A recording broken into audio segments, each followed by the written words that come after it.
किसी ने बड़े कमाल की बात कही है कि दरिया बनकर किसी को डुबोने से अच्छा है कि जरिया बनकर किसी को बचाया जाए। और ऐसी वीडियोस देखने के लिए सब्सक्राइब करें माय एफएम का यूट्यूब चैनल और दबाएं बेल आइकॉन।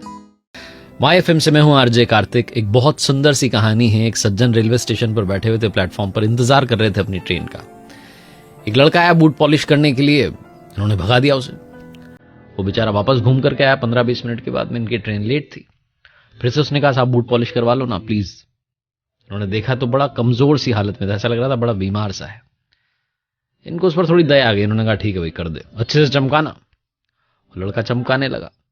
कमजोर हालत में था, बीमार सा दिख रहा था, जैसे तैसे बूट पॉलिश कर पा रहा था। इन्हें गुस्सा आ गया। उन्होंने कहा क्या चमका रहा है, ढंग से चमकाना भी नहीं आता। ये उसको डांट ही रहे थे कि दूसरा लड़का तुरंत आया दौड़ते हुए और उसने इनके बूट पॉलिश करना शुरू कर दिया। और बहुत अच्छे से उसने बूट पॉलिश किया। ये मन में सोच रहे थे कैसे कैसे लोग काम करने लग जाते, काम आता नहीं। उसने बूट पॉलिश कर दिया, चमका दिया। अब इन्हें पैसे देने थे। अब इनके सामने समस्या थी, 2 लड़के बैठे हुए थे नीचे। इन्होंने कहा किसको दें पैसे। तो इनको लगा कि जिसने काम किया है उसको पैसे मिलने चाहिए। ये वाला तो ऐसे ही है, इसको कुछ आता जाता है नहीं, कमजोर सी हालत में, पता नहीं क्या कर रहा है। तो जिसने काम किया उसको इन्होंने पैसे दिए।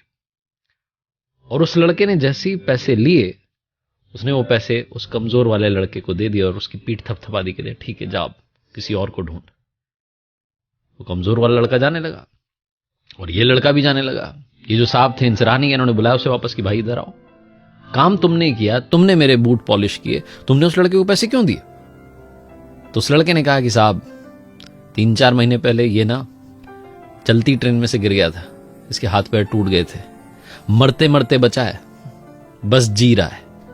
बहुत स्वाभिमानी है साहब, भीख नहीं मांगना चाहता। इसके घर में बूढ़ी मां है, बहनें हैं, खर्चा चलाना है, लेकिन इससे काम भी नहीं होता है। हमारा बूट पॉलिश करने वालों का एक ग्रुप बना हुआ है साहब, तो यहां पर काम करते हैं।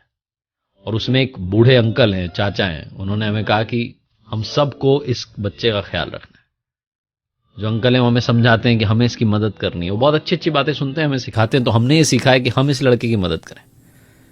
कभी मैं आ जाता हूं, कभी कोई और आ जाता है, फटाफट से इसका काम करके चले जाते हैं और इसको पैसे दे जाते हैं। ऐसा बोल करके वो लड़का वहां से जाने लगा।